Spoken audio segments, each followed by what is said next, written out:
If you were confirmed, what would you change? What is your analysis of the situation, and how would you handle it if you were appointed to this position? Thank you, Madam Deputy, for that question. I have listened to Kenyans on the issue of the CBC. It's a competency-based curriculum that came about in order to replace the 844 system that was there before. The issues that I have identified as a challenge in the Act and as a challenge in the program are three in number. There is a problem of lack of teachers. There is also a problem of the engagement of the parents in that program. There's also the challenge of the infrastructure that is supposed to be available to ensure that the CBC is done properly. In my view, the CBC, the competency-based curriculum, is a good program that came to ensure that the children who are learning get the benefit from their talents. So therefore, what would be done is to ensure that the parents understand what it's required for them to be able to assist the children when they're undertaking this CBC. Naisula. Thank you, Chairman. To the nominee, I just want to understand from you, what is your take on government's continuing good policies that exist? And why I ask that question is that our cabinet secretary is continuing with the good policies that they find there. In the education sector, we have found and we have seen in the past, every time a cabinet secretary comes in there, they think by changing policies that even are working is showing that they are working. So I want to understand what your take is on that, whether you will continue with the good policies that are working. And my second question is the whole issue of the new university funding model, whether you are aware of it, and what measures will you put in place to ensure that you communicate effectively, especially to the parents and guardians, on what the new university funding model is all about? Thank you. Thank you, Madam Naisula. The question of changing existing policies in an institution that are good is, I think, something that needs to be considered. I do not believe that as a CS, if you went to the institution and you found that there are policies that are working, you need to change them. What you need to change is what is not working. So, because government is one, and you operate on continuity, it's a perpetual succession, so to speak. So if you find that a particular policy is working well, you do not need to change it. What you need to do is change that which is not working. On to your second question on effective communication, it is true that there is a challenge with effective communication because some of the policies are complicated. So when they are not unbundled sufficiently for the public to understand them, it brings a bit of a challenge. I think what is not in doubt is that the university funding that you refer to, without a doubt, is a good program. It's a good program because the initial funding that existed was a funding that was going to universities as a block. And in that sense, each and every student was getting it without relating what they are receiving to their needs. The new funding model is a model that is based on the need of the student and the costs of the program.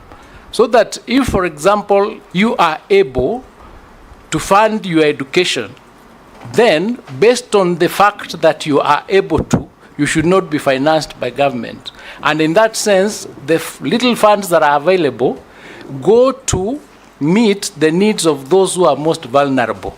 So in a manner of speaking, if this unbundling was done properly, then the public would understand what it is. Because the new funding model is a funding model based on the MTI, where parents are assessed using the means a testing instrument, so that we can determine what level are you, because there is a strata of 5 stages or 5 groups of students that get this funding. So the people or the students who are most vulnerable get the highest amount. Those ones who are able to fund or to fund their service, to fund their education, get the equivalent of what they are able to. For example, the most vulnerable students get 95% funding, and the ones that are able to fund themselves or are able to pay for themselves pay a total of about 60%. Majority Leader? You'll skip. Yes. Junet? Chairman, I want to ask the nominee that, Wakili, I hope you know what you're getting into. Because this Ministry of Education is not a joke. This is something very big all over the country with a lot of problems. And as you are aware, there was a new curriculum that was introduced midway, sometimes back in the former regime when they were almost leaving. And that program has given children and parents a lot of problem. People don't know whether you are in primary school or secondary school or university. You just continue going to school until you find yourself in university. Because all classes, there's a mix-up. Parents don't understand it, children don't understand. So the question I wanted to ask you is, what do you think is the intention of the competency-based curriculum? What do you think it is supposed to achieve in your own view? If you have done research or if you have thought over it, as now the man who's to become the minister, if you are approved by the House. And from your own analysis, just tell us 3 major issues that bedevil the education sector and how you intend to handle them. The second one, before I conclude, there is this new funding model that has been brought of the universities.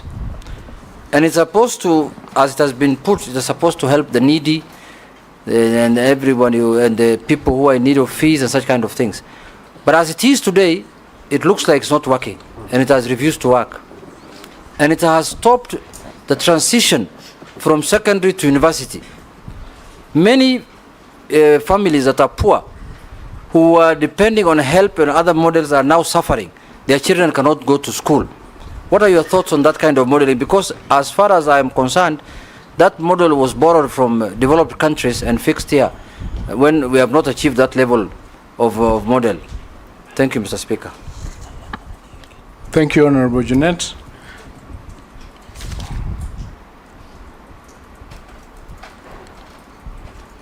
Now, the question that you ask on the 3 main problems that are bedeviling the education sector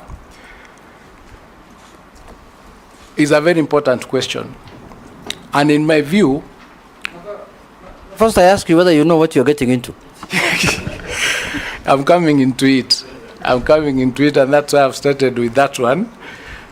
Because when I thought about it, I realized that the main problem of the education sector is funding. Each and every problem that you can identify in the education sector, its root is funding. Funding in the sense that there is not sufficient money to cover all the programs and all the students in the country. So then I asked myself, just like you've asked me, do I know what I'm getting into? Is this something that I need to do to get in there? And I said, somebody has to do this job. So if you find that I'm suitable to take this position, my thoughts are the only way to solve the problem bedeviling the whole sector is to find a way of raising enough funds to ensure that the provisions of the Constitution with respect to education are covered. When I thought about it, I realized that there has not been a clear audit to find out, for instance, how many students do we have who need resources? How many funds do we have that cover these students?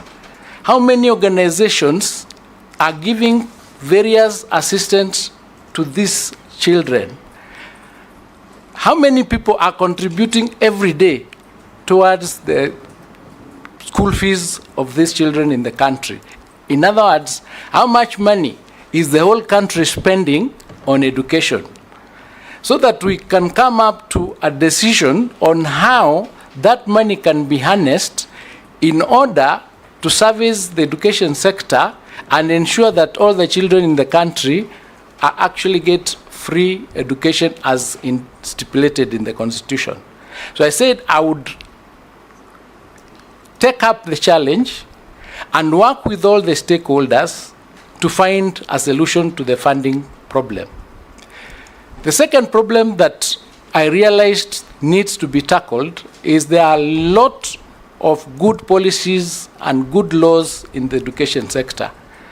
But I realized that perhaps we are not adhering to those particular policies. What do I mean? I mean there is nothing in the education sector that is not provided for, but people are not obeying, or they are not faithful to those policies. So we have a problem of implementation of those policies, hence the need to find a way of ensuring that implementation is up to date. The question of the new curriculum-based, the competency-based curriculum that came about, it actually started in 2012. The 844 system, it came to replace the 844 system, which was basically exam-based. Exam-based in the sense that you have children doing exams. When they don't pass, the ones who pass go to university or to colleges. The ones who don't pass lose their way in the middle. So it became necessary to come up with a competency-based curriculum that recognizes the competencies and the talents of the other children who may not be as good as in the exams. That is why it is a program that will help, that carries every child along. So it is a good program, but it has not been understood fully by all the parties and all the stakeholders. So one of the things that needs to be done is to unbundle the various elements of that particular CBC and have that information passed on to the public so that they can understand.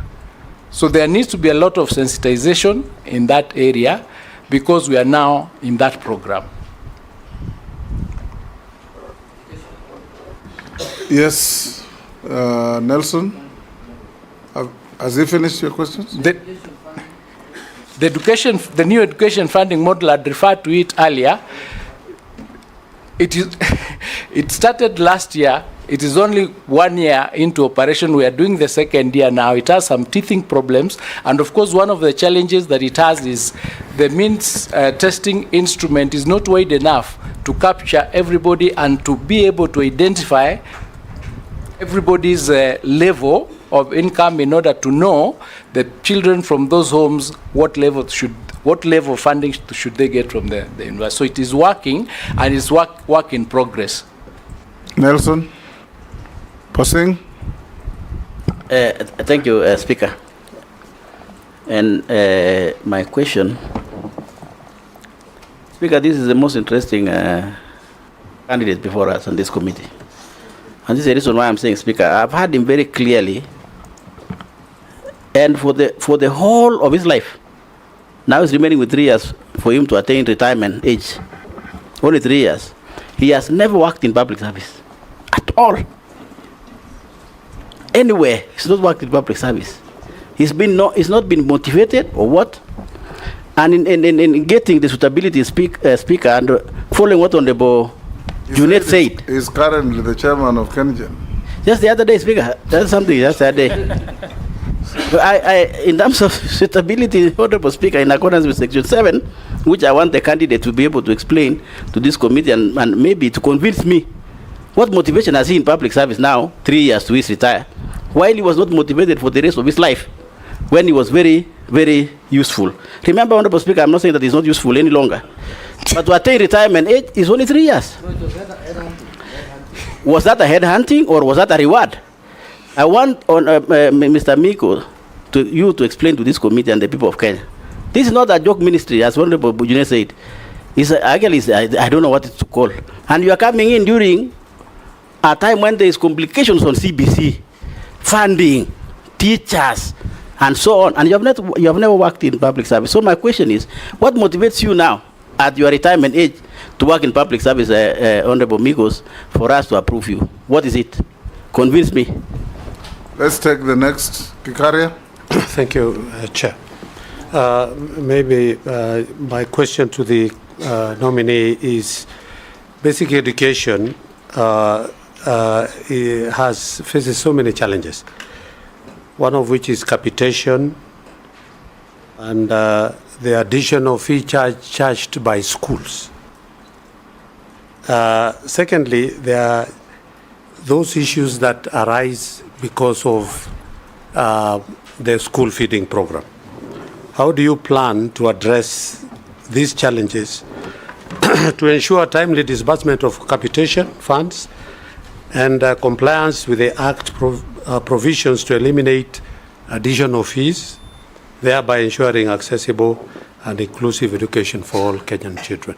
Thank you, Chair. Thank you, Honorable Speaker. Let me start with Honorable Gikaria's question on the basic education issue of capitation. The problem of capitation, or the issue of capitation, is a problem that is of a national nature. It is an issue that arises from the fact that we do not have enough resources in the country. In fact, in the capitation model, the government was supposed to do 80% of capitation to the schools. But at no time has it ever been able to give that figure either on time or in total. So there is a challenge in the money coming to the schools for them to be able to undertake their programs on time. So one of the things that may be brought to bear so that that problem is resolved would be agreeing with Treasury through Parliament that the sums of the budget of the ministry be ring-fenced, because it's a sensitive ministry, so that it get released on time and released in totality. That is one of the ways that we can resolve the weakness in that particular area of capitation. There are programs and there are policies in place that do not allow the teachers in schools to raise or to give extra fees or levies from the parents. But there are some principals or some teachers or some schools that flout this particular requirement or this particular regulation. So therefore, what we would do is to ensure that we have a strict implementation of those policies by ensuring that we have a watertight disciplinary mechanism for those who actually flout those particular regulations and policies. On the school feeding program, it is a program that was rolled out by government to cover the ASAL counties where there are difficulties of getting food, and also the informal settlements in some towns. And it is currently covering 26 counties. We have a coverage of about 2.6 million children. And it is a program that has to be continued because it helps the students to be retained in school, and it helps them to come, and continue being in school. So what needs to be done is to come up with programs and policies that allow intergovernment agencies, for example, Kenya Meat Commission or the Cereals Board, so that we can utilize the amounts of money we have to be able to reach more children. It's a program that the government wants to continue, and it's a program that if I was nominated, I would continue to pursue. On the question of retirement age, I am not yet on that. It's irrelevant. There's no age limit for a minister. There's no age limit. Mary? Thank you, Chairman. I want to pick up from where... Honorable Speaker. That question of age was building my question. And I was asking, what is his motivation in joining public service? Yeah, let me answer about motivation, but not age. Yes. But nobody There's asked no about... age limit provided in Exactly, any law Honorable Speaker, but I'm also aware. on being a minister. That is true, Honorable Speaker, and I don't know whether you got my... You say question. he has never worked in public service. So I was What now... is motivating him at this age to accept to be appointed? Exactly. Okay. Yes, thank you for that question. Let me just say that the job that I've been doing as an advocate and working in this country, I have also represented public institutions, so that it can't be argued that because I was in private practice, I have not had any motivation to work for the public. I've also done pro bono work for a lot of public institutions. As I indicated earlier, I've also doubled up in politics, running for parliament, and it's because I wanted to be or to work in the public sector and to assist a lot of the things that I see happening. So it's not true that I have no motivation to work in the public sector. And as I said, I'm currently the chairman of KenGen. We have done a lot of public programs. We've been able to resolve a lot of the issues that were there pending, ensuring that for the last 1 year, our plants have been 95% available, meaning we've been able to produce electricity at that level without it going below 90%, meaning I've been actually doing some work for the public. Mary? Thank you, Chairman. My question to the nominee is on free and compulsory basic education.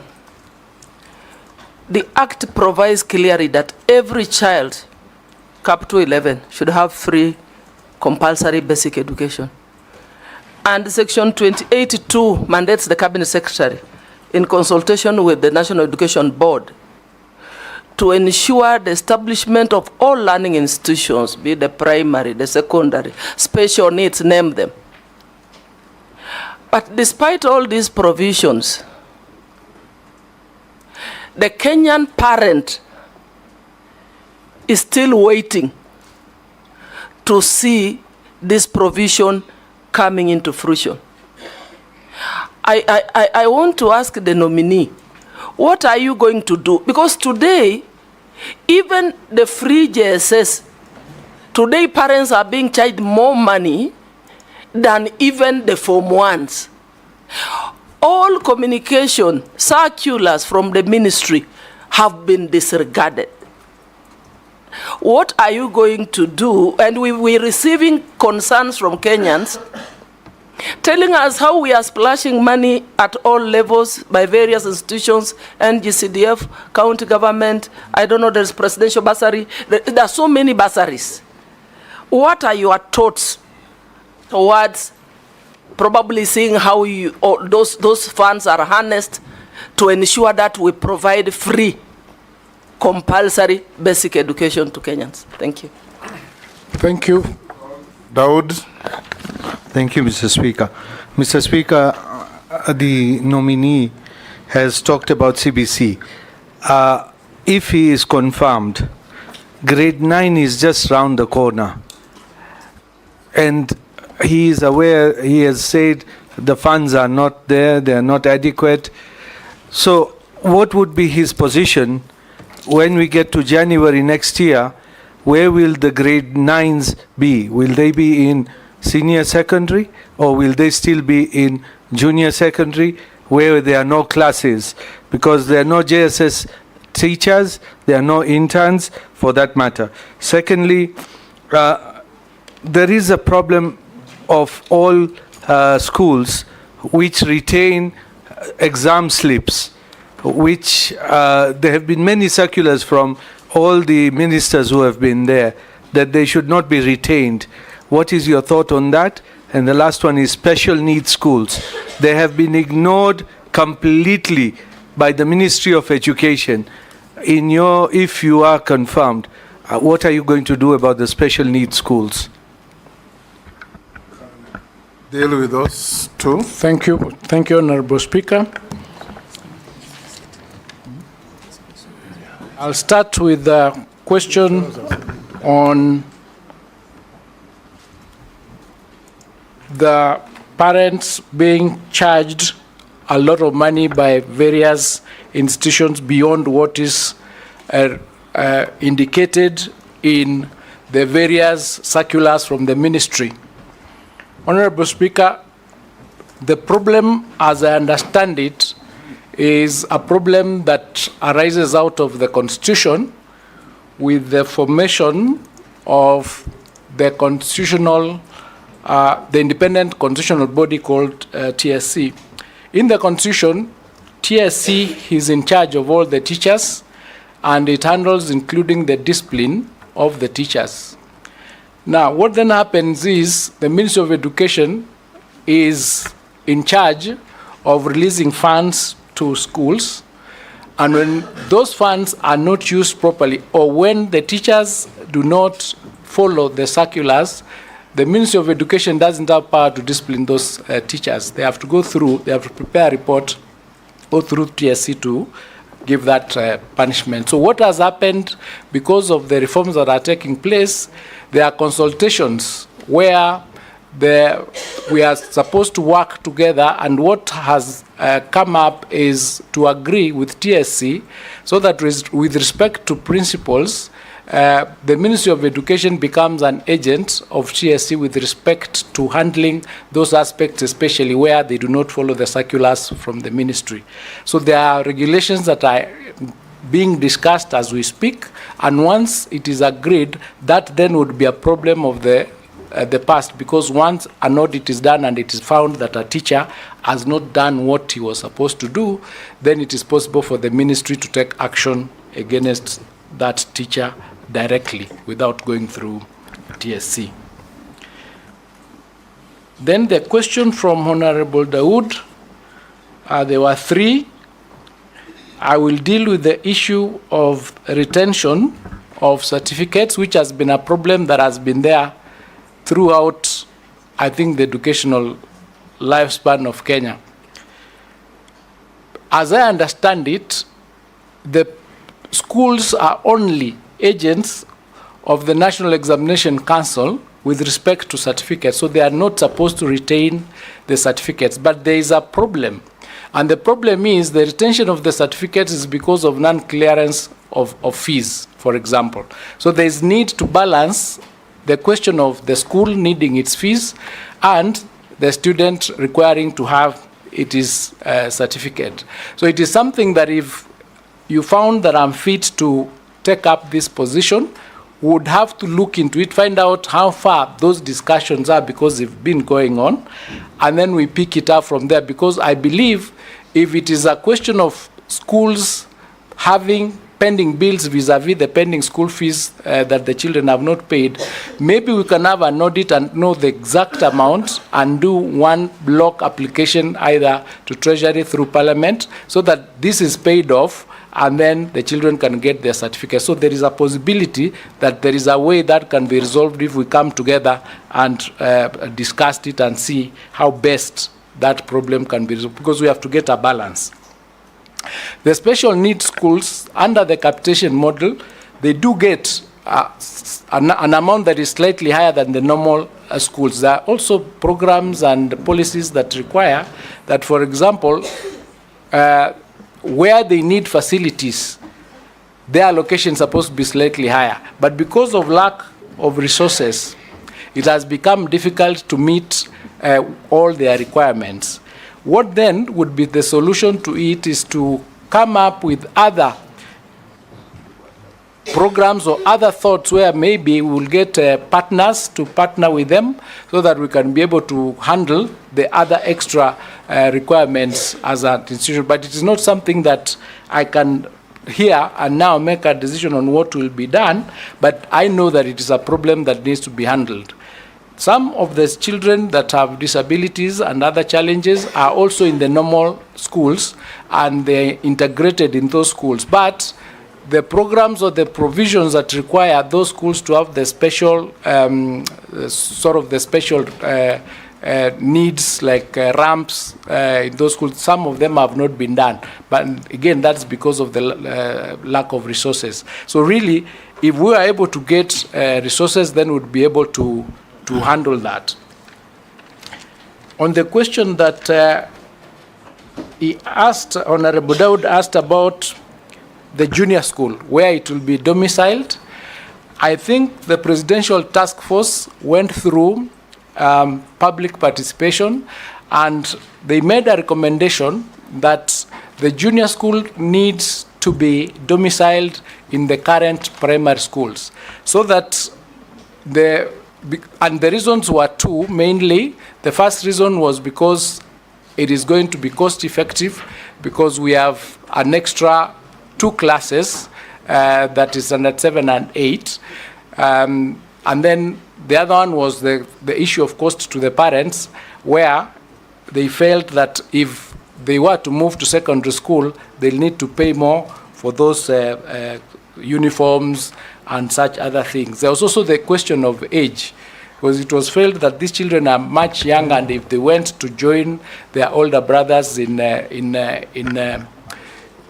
high school, there might be a challenge there. So there is a decision that has already been reached that these schools, these children, this year 9 will be domiciled in. There's a point of order here from the Deputy Speaker. Yes. No, I'm saying when you say the age, you say it very lightly, because the age is a 10-year-old going to be able to be mixed with, children of the other gender and who are 18.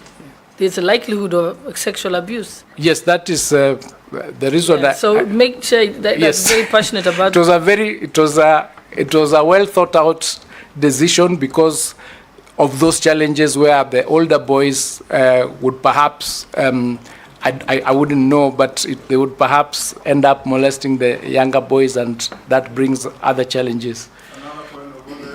Point of order. But Mr. Speaker, the ones who would be in grade 9 would be the same age the Form 1s were before. So there are no 10-year-olds to go to grade 9. But what I am asking the nominee, grade 9, they do not have the classes in the junior secondary schools or the primary schools, where if you are confirmed, and it's only 3-4 months left, if you are confirmed, where are you going to take those grade 9s? And we do not even have labs in the primary schools or JSS. So where are you going to take them? It's only 3-4 months remaining. We need to think about it. Very quickly, while in the high schools, we will have empty 2 classes and a laboratory or 2 which are full there. So I don't know what we will use those classrooms for while we don't have them in the primary schools. Yeah, I was actually coming to that. Thank you for those interjections. When the decision was reached that grade 9 or the junior school will be domiciled in primary schools. Migos, Yes. you are answering questions as if you are a minister in office, defending a position. You are a nominee minister. The questions being put to you is for you to tell this committee whether what they're asking you, the vetting members, whether what they're asking you is okay with you or you will institute changes, and in your view, what you will do if you become the minister? Because you are now talking as if you are defending a position you already hold, which is not the case. Thank you for that guidance. My personal position is the decision to have the junior school domiciled in the primary school is the correct one. And it is a position that if you found it fit for me to become minister, I would enforce. And how would I do that? An audit has been done to determine that there are 16,000 classrooms that are required. So far, 3,500 are under construction, and they're likely to be ready in the next 2 or 3 months. The other 7,500, I understand, are supposed to start in October, and they'll take 3 months. The shortage that will be there then comes to 5,000. This 5,000, then we have to do a systematic check to find out whether the adjacent schools where there will be no Form 1s, the children can go and study in those particular classrooms. No point of order, Chair. Yes. Yeah. Majority Leader.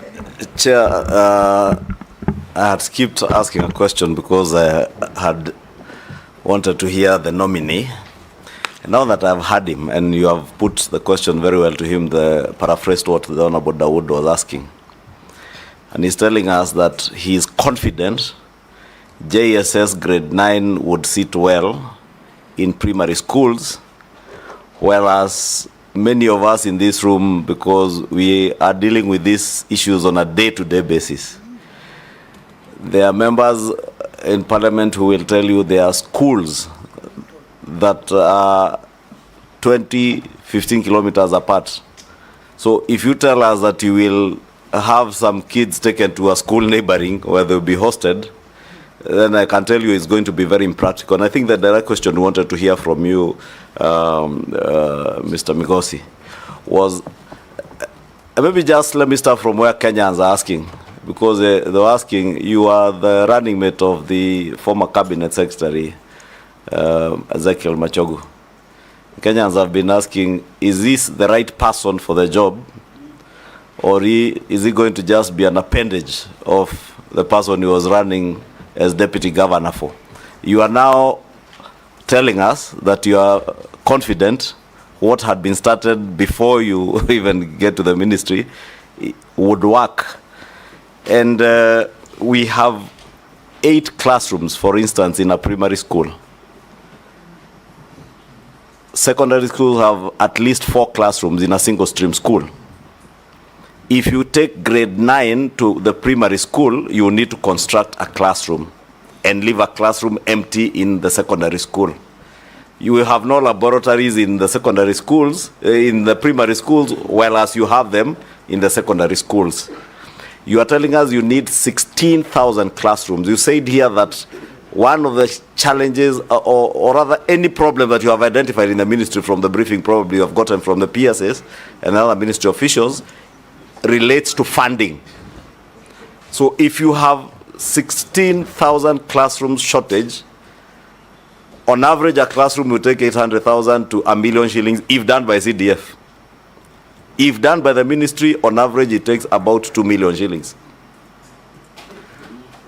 So are you telling us you will, within the next 5-6 months before January, to be able to accommodate grade 9 in primary schools, be in a position to raise, is that almost 32 billion shillings for building of classrooms? And my direct question is, do you have the courage to change that which is not working in the Ministry of Education?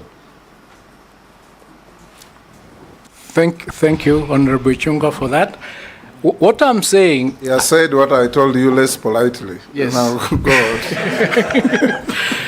What I'm saying, Mr. Speaker, is if we have a problem, we got to get a solution for it. Right. There is no question that Year 9s will not be in class in January. The question is, one way or which class? In primary section or in secondary section? Yes. So my position was a philosophical position that domiciling it in primary school made sense. But if we find... Now move from philosophical yes, to practical. Now, if we find... Yes, if we find that that philosophical position is not practical while you are in position with the facts and factors that will be provided at that point, then we got to make a decision because the children must learn. So, what I can say here, yes, thank you. Yes. What I can say here is that I'm ready to take the decision that is in the best interest of the children. The children of Kenya. Yes. And you have the courage to do so. And have the courage to do so. Yes. Okay. Yes. Mr. Speaker. Ferdinand. And you can only... Mr. Speaker. Okay, we'll go to the Let me next. come in. Yes. You can only give that decision if he becomes the minister, he said. Yes. Let me come in now. Appointee. Switch off your mic. Yeah. So I just want to ask you a very specific question, which I've asked and I'm going through at my constituency and I hope elsewhere as well. This is on the learner with disability. Learners with disability in this country are facing a lot of problems. I see some of them and I said, what the hell is this? To access education has been a problem. Just because we don't have enough schools that can take care of that. Of course, there's special need to have the teachers who are specialized in that. I want you to tell me what would you do, because to be able to deal with these disadvantaged children in our society. How would you, if you became a Minister of Education? Because that has not been addressed for quite some time now. Rugara. Thank you, Mr. Speaker. I have two questions to the nominee. The first one is,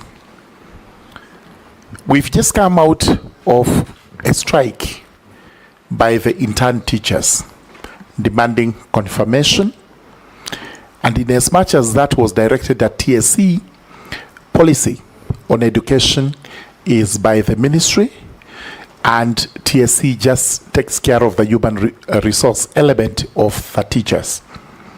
There is also a threat, as we speak, of yet another strike, which means if it is not addressed properly, then our children's learning may be interfered with. My question to you is, how do you intend to relate with the TSC, which, according to the teachers, is accused of high-handedness and mistreating them? And the example they give is the recent sacking of 742 interns who claim to have been unfairly and procedurally dismissed just because they exercised their constitutional right to go on strike. So how would you, as the policy maker, relate with the TSC? Number two, as regards the classes, because that is the biggest infrastructure for schools, there are areas that are highly disadvantaged.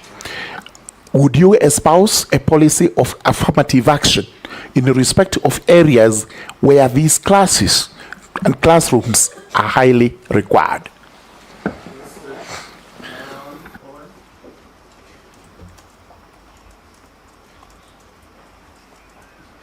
Thank you very much, Speaker. Speaker, I would like to ask the nominee for education the following question. The Minister of Education disburses school capitation, where each child is supposed to get 1,420 for primary and around 15,000 for per annum for junior secondary school. The NEMI system is based on availability of birth certificate for pupils as full proof for accountability. So you present a birth certificate and the child gets money. Kids without birth certificates end up not being given capitation, and yet they are in school and require funds.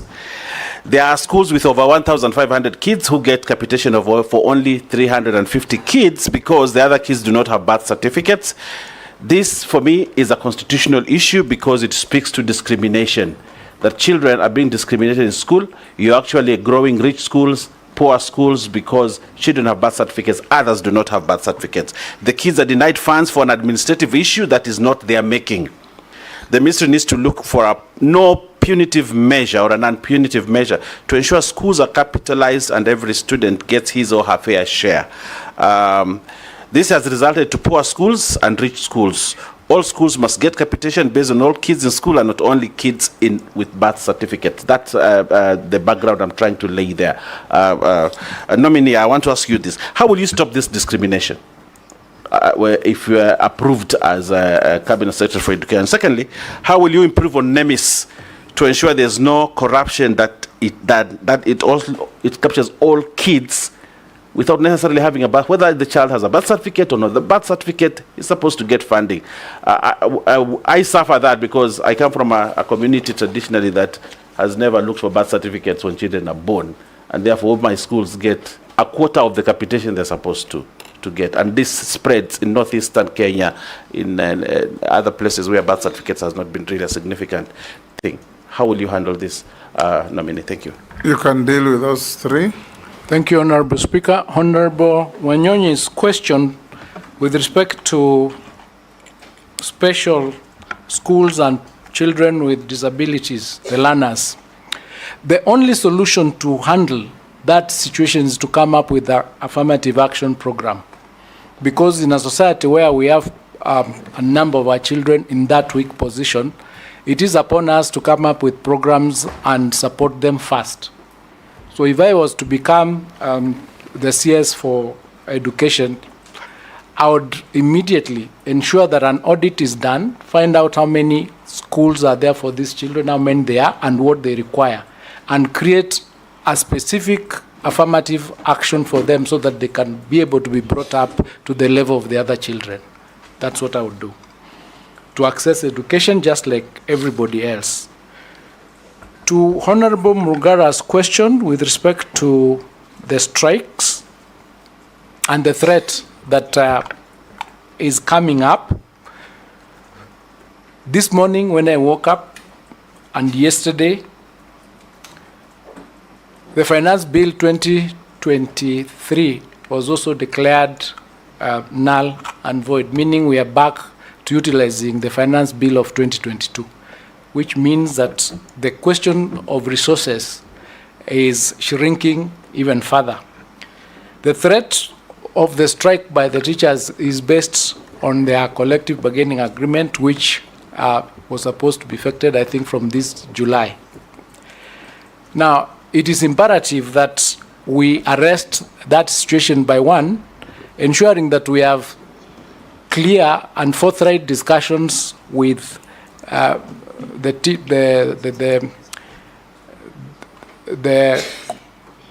unions, so that we are able to come up with a solution, because they also live in this country. And why am I saying that? I'm saying that because in 2019, when we had COVID, it was not possible to sign a monetary CBA with the unions. So when TSC discussed with them, they agreed to sign a non-monetary CBA. That gives me hope that these are Kenyans and they'll be able to see the real situation on the ground and will agree to come up with a working solution, even if it is to defer some of their needs so that they do not go on strike. On the high-handedness of TSC, I plan to have discussions and meetings with them, because I believe that sometimes what creates friction is maybe non-discussions or non-meetings with these other colleagues or other players in the sector. One of the things that I think works, and I've seen it work from Kengen, where I come from, is when people have different positions and then you shoot letters to each other, then it becomes even more complicated. If we were to have the issues reduced and then we sit together, we will be able to find out what is the problem, what is the reason why they are not following or they are not adhering to the circulars that are being issued. The reason is because all of us, the Ministry of Education, the TSC, the unions, the associations, the stakeholders, the sponsors, the religious sponsors, all of us are working for the children of Kenya. So if the interest is that of the children, we should be able to get a solution to whatever problem that we face if we discuss it openly. With respect to disadvantaged areas where we need to ensure that the children have their particular classes, it is a problem that needs to be solved. And one of the ways this can be done is by partnering with other organizations. For instance, you would work with organizations to build affordable classes from which then we could lease and pay them in installments. So we could look at the situation the way it is and come up with affirmative action to ensure that those classes are there, because those children will be disadvantaged if we don't organize for them to have the classes to be able to study. Honorable Owen, the question on the children not being captured in NEMIS. It is true. The NEMIS tool is based on the birth certificates. And where there is no birth certificate, the children are not captured. If they are not captured, then they don't get the capitation. So it is straight away a discrimination on those children, because the Constitution under Article 53 does not say the children that are supposed to be funded have to have a birth certificate.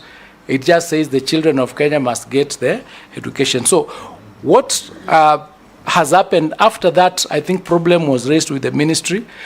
A group or a team was formed, and they have undertaken a physical census, a 50-day physical census of the children in the country, and that exercise is ending tomorrow. Once that is done, those children will be fed into the system. In the meantime, the NEMIS is not comprehensive enough. So there's a proposal to come up with a larger ICT program, which we are calling KEMIS, the Kenya Education National Management Information System, whereby it will capture not only the children from birth or from entering school, but it will capture everything else. There'll be what do you call them? You call them modules inside there that capture everything relating to the student, so that you are given a number when you enter school and you stay with this number until you get employed. So that if you go to a particular school, it will show you've gone to this school. If you graduate, it will show you graduated with this degree. So until the time you get employed, then you can change the numbers at that point. This also helps us resolve the issue of certificates or fake certificates as are known in this country. So that problem is being addressed, and it's a genuine problem, and I believe it is something that if I became CS, I would follow personally to ensure it is done. Yes, as Honorable Mbui comes on, Nominee, would you consider when on dealing with Owen Bayer's issue, would it not be prudent for you to engage the registrar of births and deaths to go around schools and issue certificates, birth certificates to children, especially in disadvantaged areas? That is correct, Mr. Speaker, because once this exercise ends tomorrow and we have the report showing which schools or which students do not have birth certificates, then we can engage them to go and issue those birth certificates. It's a possibility. Robert Mbui. Yeah, thank you, Mr. Speaker. Dr. Migos, you know, the issue of capitation is normally very low based on the amounts that are given and constantly delayed. How do you feel that you deal with this issue? Then there's also the reference all the time to free primary education, free secondary education, yet we are aware that parents have to pay for teachers that are paid for by parents under BOM. And also we have constant, every time we have exams, the parents have to pay for them. Co-curricular activities, parents have to pay for them. So the uniforms, parents have to pay. So will you consider dropping this misleading term of free education from Kenyan education sector, or will you make it really free? And finally, the Basic Education Act is very clear that no child should be sent away from school for whatever reason. But this is constantly happening because if you go to all our rural areas, you find children walking back home during the day for, small amounts of money, 10, 20, 30, 40, 50 shillings, 100 shillings. What will you do to deal with this menace? Thank you, Speaker. Mine is nominee. How will you propose to enhance teachers' training, teachers' evaluation and monitoring, teachers' accountability and professional development to enhance quality education in Kenya? Thank you very much, Honorable Chairman. Dr. Julius, your predecessor was actually a district officer, he was a district commissioner. So he has a fairly feel of the different parts of this country, including the most rural and marginalized areas. I don't want to repeat what Honorable Kosing said. You haven't worked in public service, and you haven't worked in education other than getting educated. My serious concern, really very serious concern, is there are too many moving things in education. And the first thing which I want to take up with you is NACONEC. The idea of coming up with NACONEC from the beginning is to allow access to education for the nomadic children, the pastoralists, the most marginalized people in this country.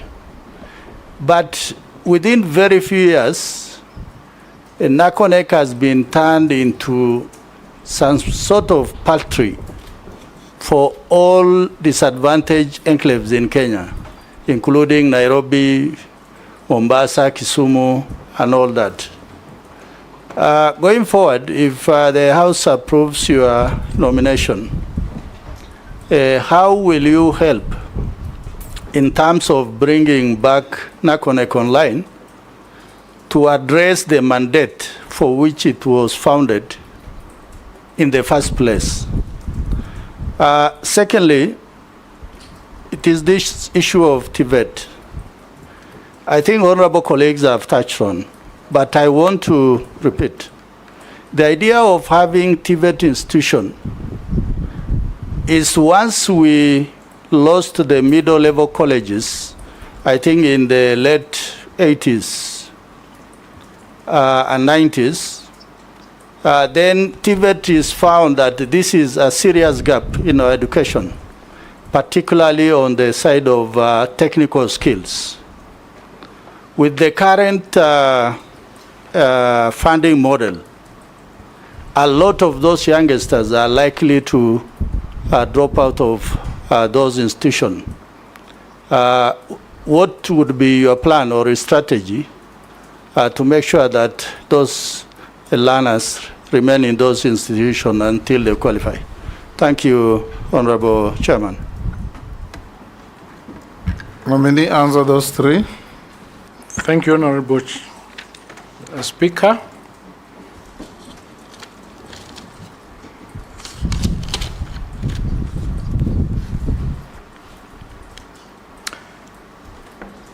I'll start with the Honorable Mbui's question on the low capitation. The low capitation is an issue that is tied to the low funding in the government. As I said earlier, the government was supposed to be funding 80%, but the capitation that has been going to schools is far much less than that 80%, and that's the problem of not having enough funds coming from Treasury. And of course, there's a bigger problem in that the economy is not able to meet those obligations.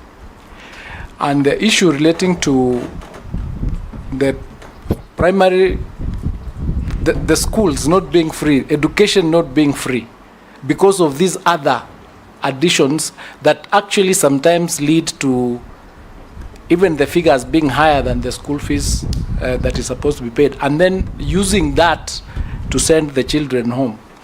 That is a violation of actually the policy that exists, and it boils down to the issue that I had raised earlier of the difficulty in ensuring that those who flout these laws are punished.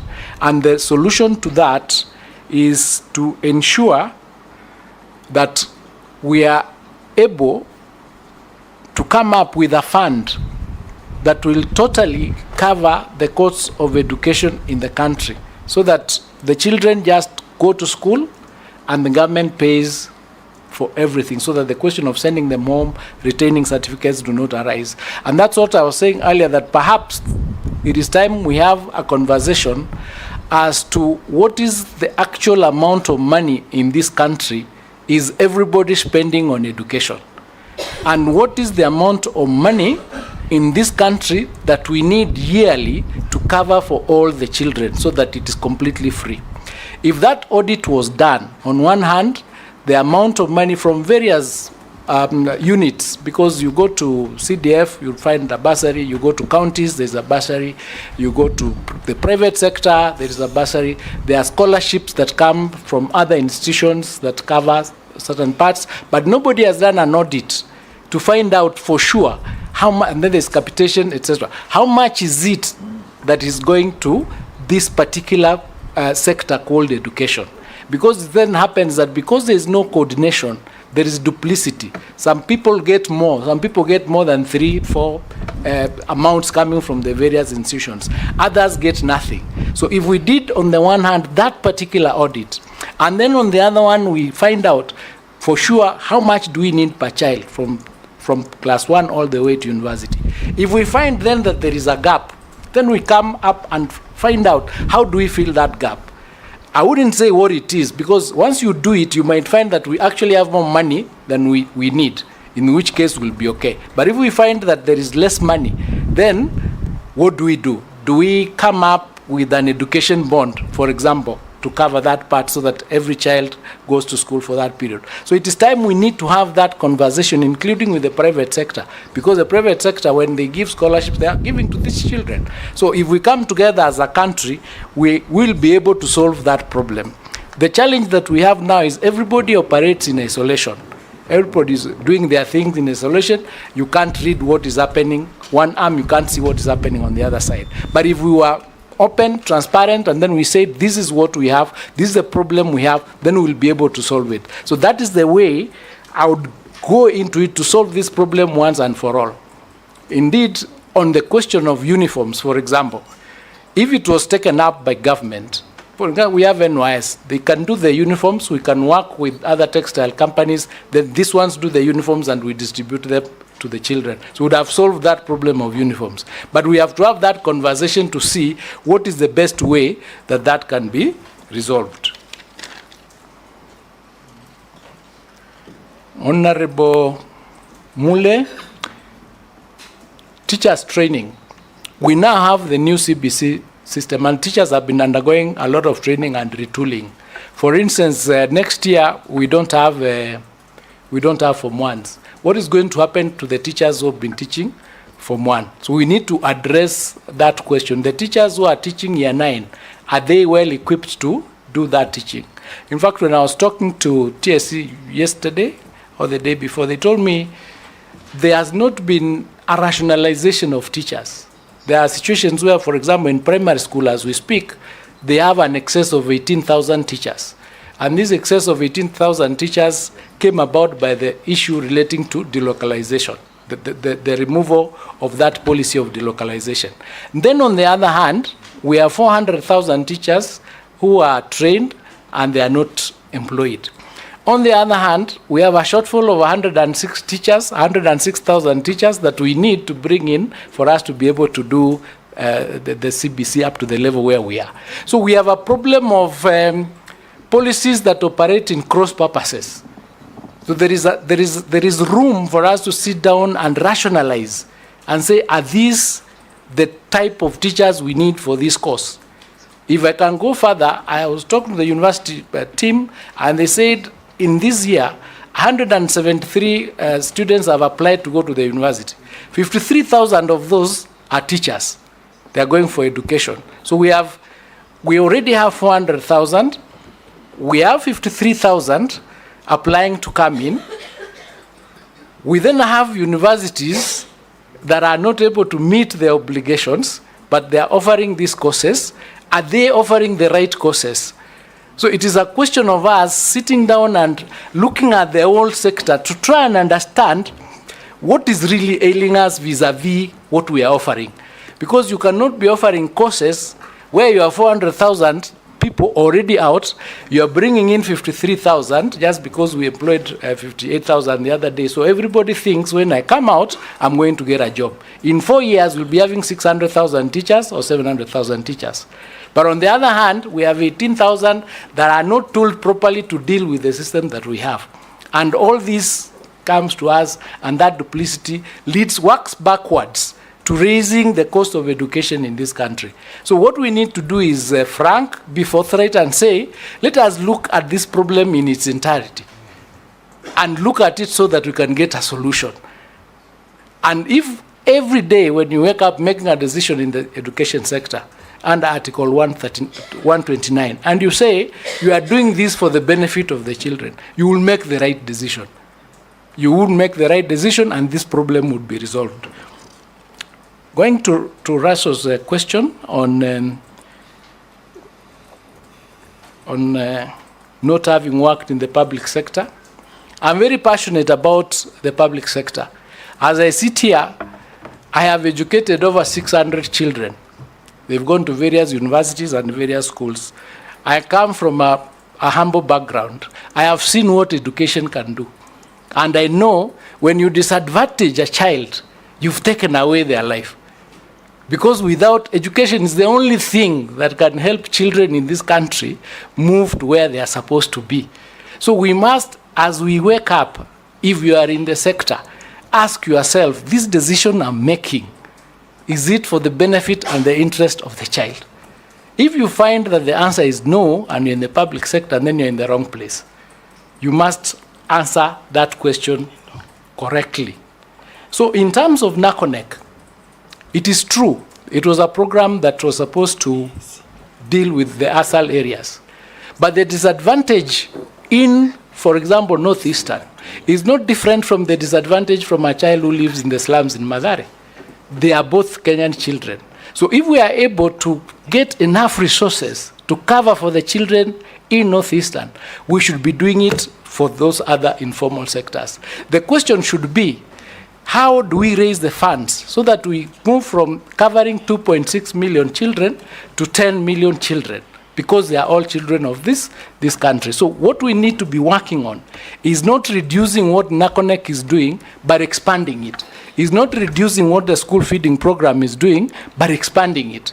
Because with that expansion, you know, somebody who is hungry in Northeastern is the same hunger that somebody suffers in another place. So we just need to accept that we are all Kenyans and we need to resolve the problems that we have in the best way possible. So if I was to become nominee, I would expand NACONEC. I would not reduce it.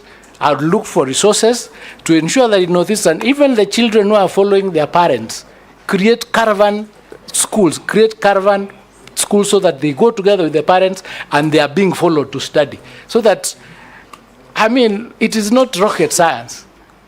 Those children are our children who are in this country. Yeah? And we cannot have a country where you do not enjoy the benefits of the country. Shuria.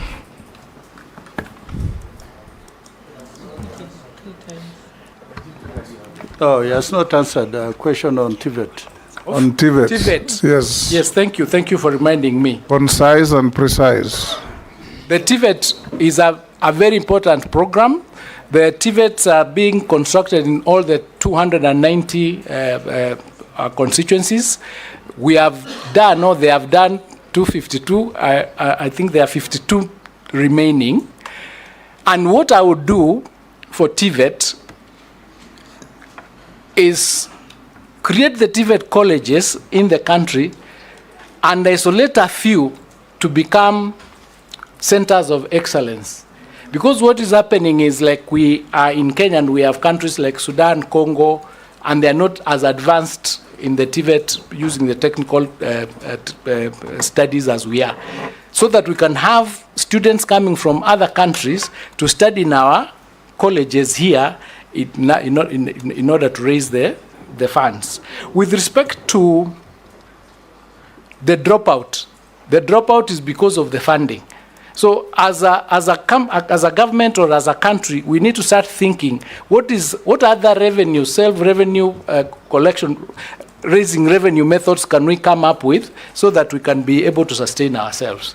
And that is part of it. The other thing that needs to be done is we have major projects that take place in the country. We need to develop a mechanism where if we are going to undertake, say, the expressway project, we identify how many trades, how many disciplines are in that project, so that we inbuild a component in the project where the students from these TVET colleges would work in that particular project, both as learning, because the TVET you do 50% in class and 50% with the industries, and work with the industry so that we do not lose that momentum. So we need to keep going and expanding. Thank you. Shuria? Kama huna swali ni sawa sawa. Niko na swali, Bwana Chairman. Thank you, Chairman.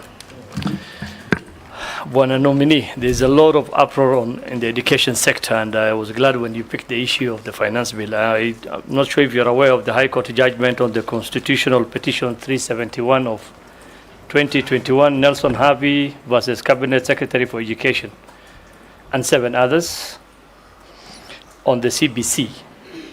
What's your take on the judgment? I haven't had a chance to look at the judgment. Maybe when I get a chance to look at it, then I'll get back to you. I actually not looked at it. Thank you. Mishi? Yeah, thank you, Honorable Chairman.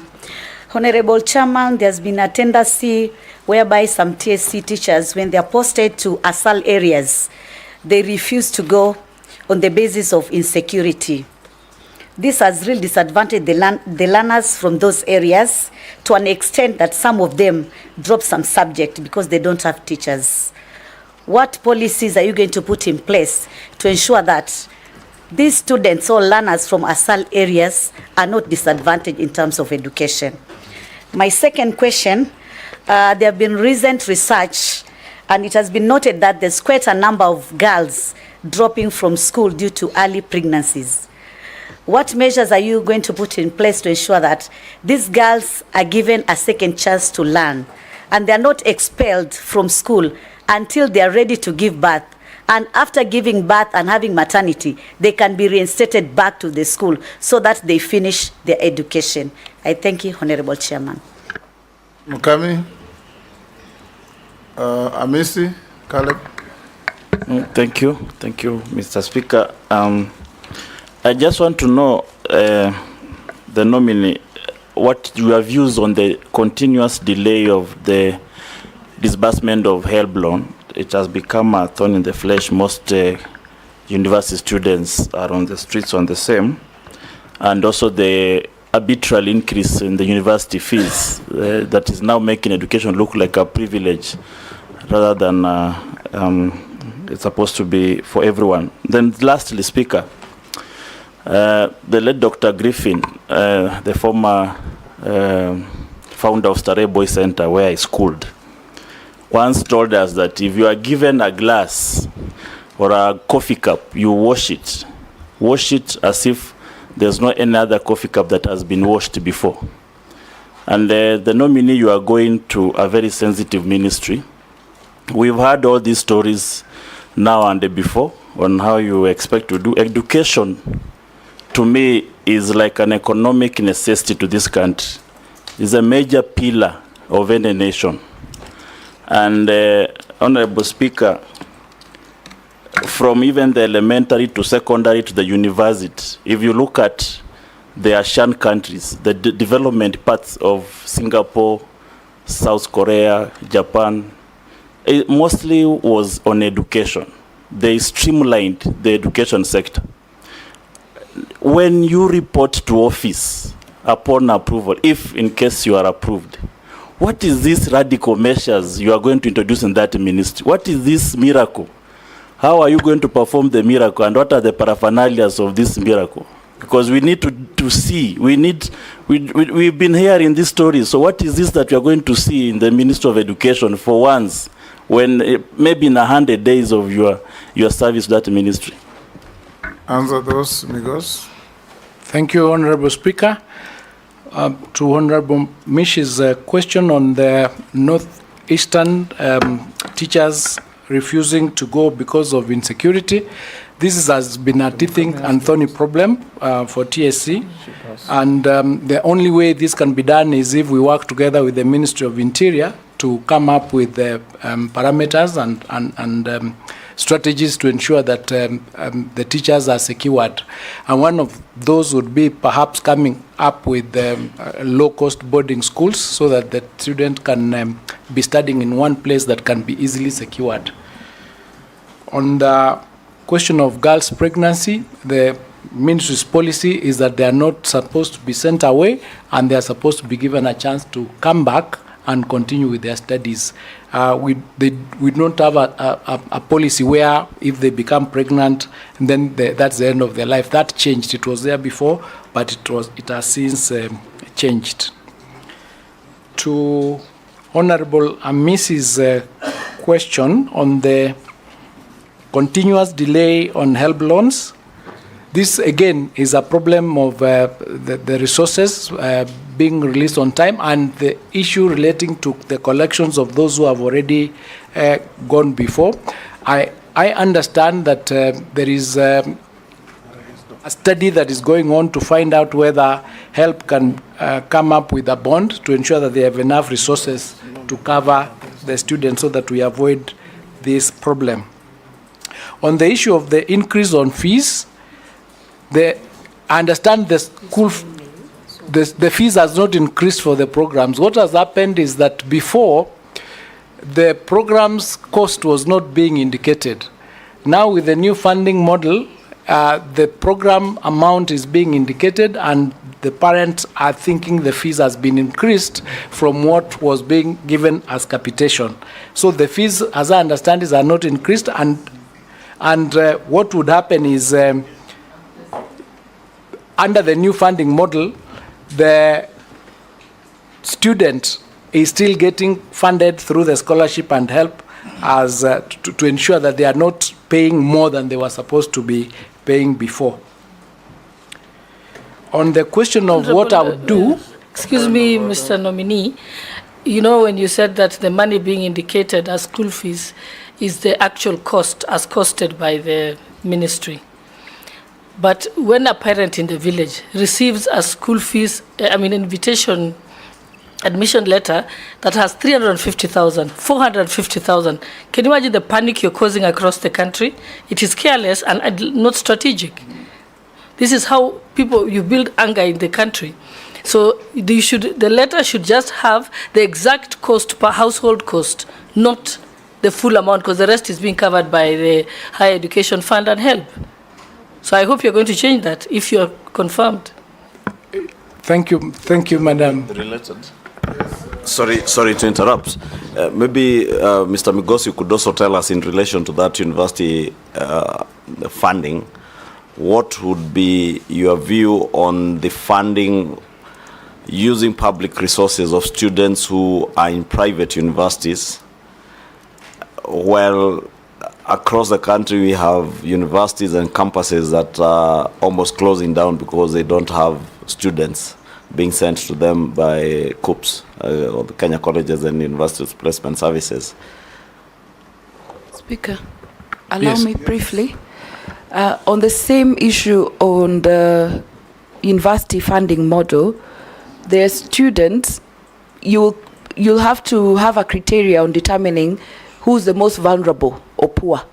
And what we have seen is that you have a category of children of single parents and a category of children who are orphans.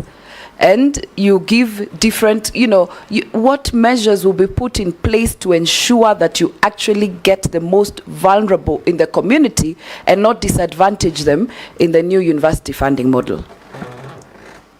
Yes, Thank you, Honorable Speaker. Finish the other round. Then Yes, I was going to. You're going to the issue of the miracle that I would do in 100 days. There is no miracle that I'm going to perform. That there is a problem in the sector, and is a problem that needs to be faced head on. So there'll be discussions on what do we do to solve those problems, and I'll not be able to do it alone. But I will offer leadership and hold discussions and consultations with each and everybody who is involved in the sector. For example, with respect to not having enough classes so that the children can be in school, the year 9 children can be in school in January, is an immediate problem. So that's a problem that takes priority that we need to look at and solve. So I can't sit here and say I have a miracle solution to all the problems that are there, but what I can do is say I'm ready and willing and able to offer leadership to get the kind of solutions that are required in the sector. Order, Mr. Speaker. Mr. Speaker, I didn't say miracle in literal terms. You know, Honorable Speaker, when you stand to be a president of Kenya, you know what ails the country. You tell the people, this is the problem of this nation. This is what I want to solve. That's what I need to hear from the nominee. This is the problem of the Ministry of Education. This is how I intended to solve. You can't say, I will get there and consult. What are you consulting on? On what? Because Waswahili wanasema kila shetani na mbuyu wake. Thank you, Honorable. What I can say is the challenge, as I said earlier, is a question of funding. So when I get to office, if you sit fit to approve my nomination, I see a solution in this way. In the monies that we are giving to the education sector, which is 27% of the budget, is this fund being used for the purpose for which it was meant? The UNESCO recommendation is that any country should spend not more than 20% of its budget in education. So we are spending 27. We are already above by 7%. It is not going to be possible to get probably more funding from the central government. You know, so the solution must be Migos by Emase and somebody else. Duplex applications of public resources. Yes. Take the issue of bursaries. The MCA is giving bursary. The Member of Parliament is giving bursary. The Women Rep is giving bursary.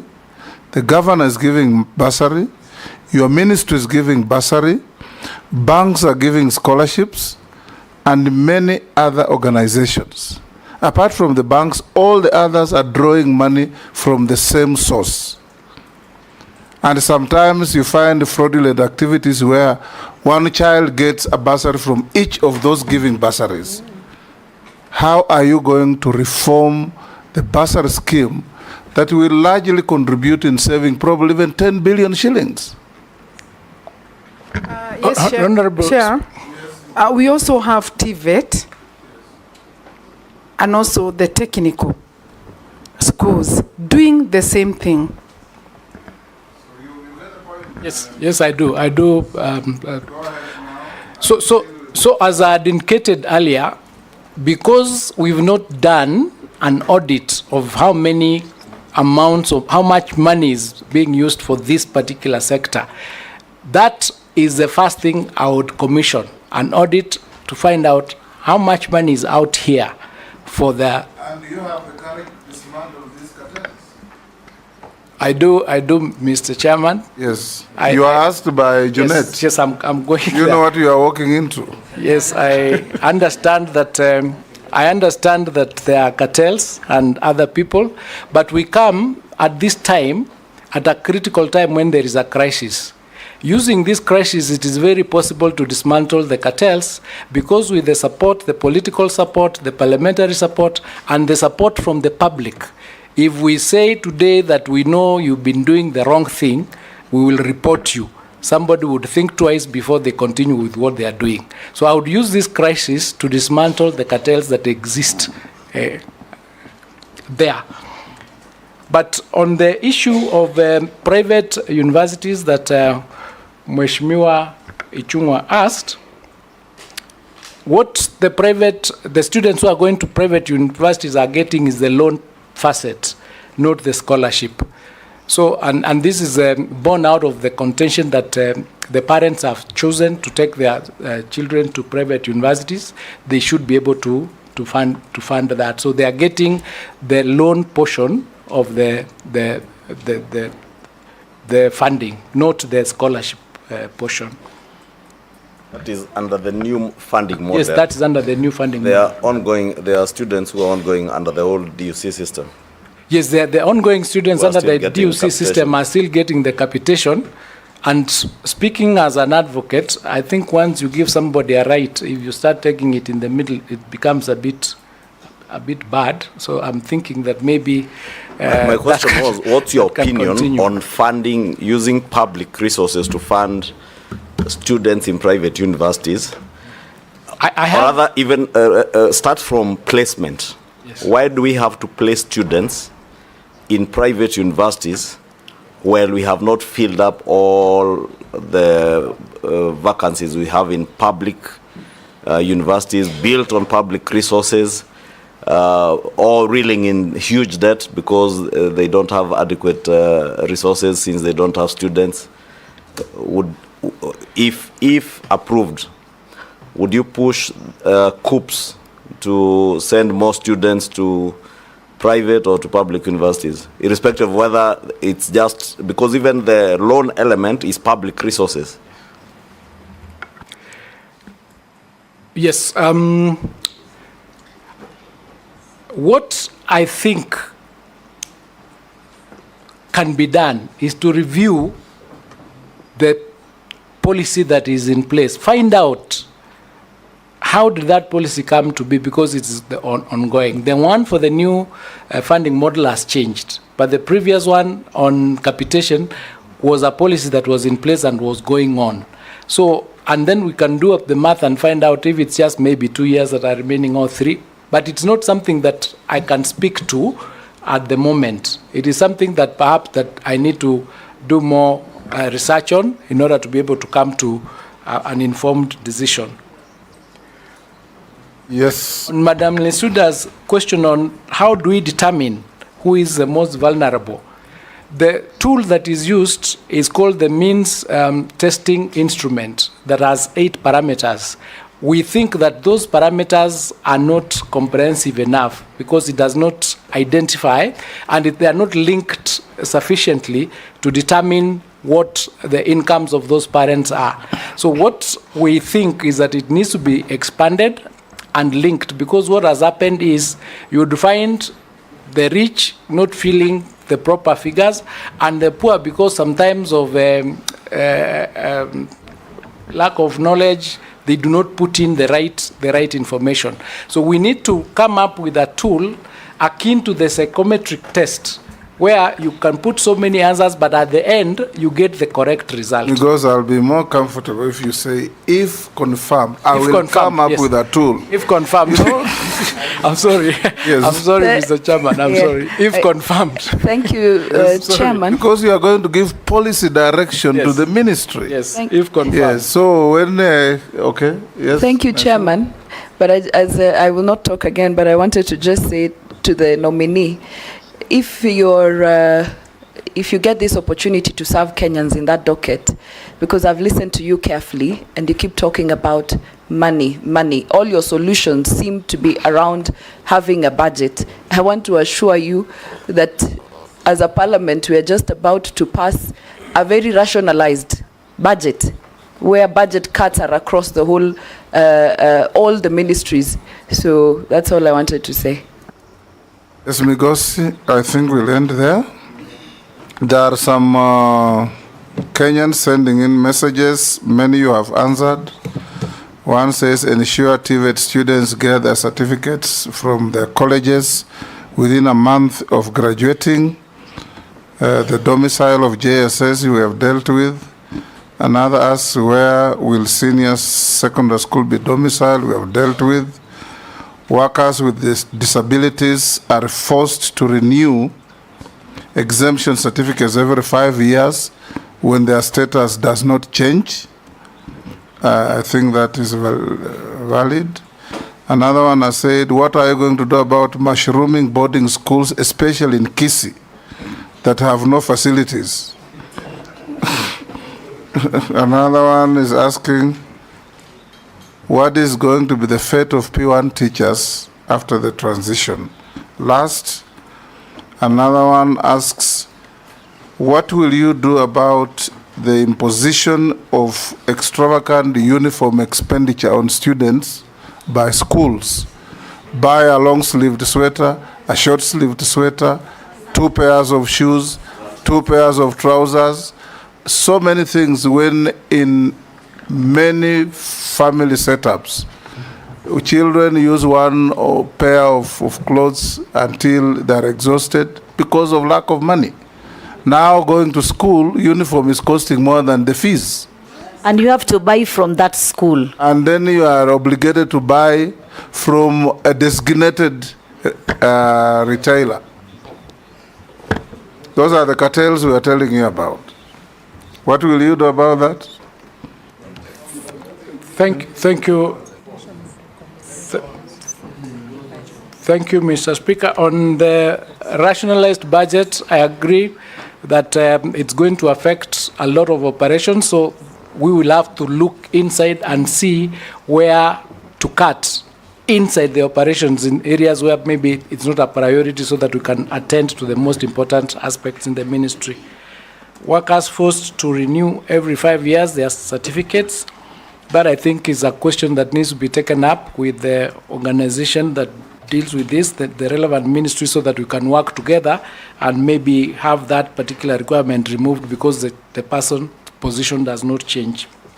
The mushrooming boarding schools, this is a question of the registration requirements. It means there is a weakness there. We'll need to look at the quality assurance to ensure that the registration of the boarding schools meet the requirements of the ministry. P1 teachers, they'll have to be retooled and absorbed into the new program, so that they do not, because they are permanent and pensionable. Let's end there. Let me now ask you a few questions. Do you hold any leadership in any political party? No, Chairman.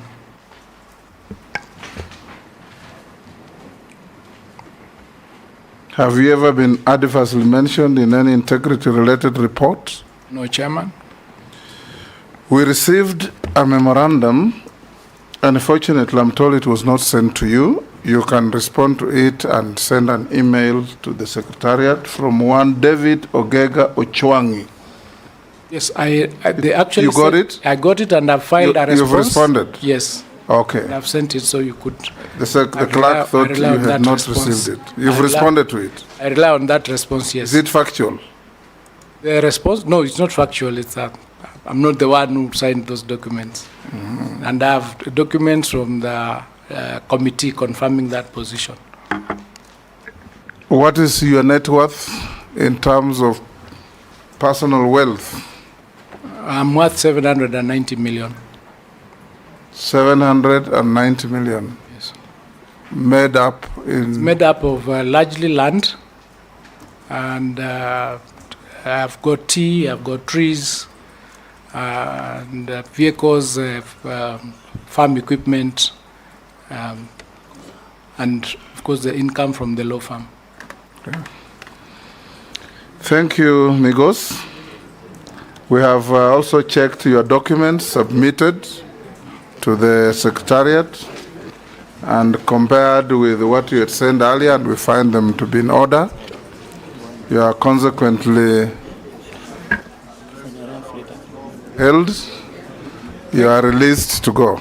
I want to thank you, Chairman, for this opportunity, and honorable members. And I want to also thank the many Kenyans who sent me messages of goodwill. Thank you, and I hope I'll find favor with yourselves. Thank you. Thank you.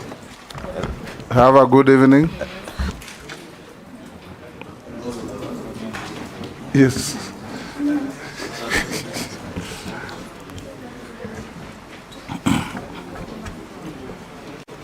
Peter Trop.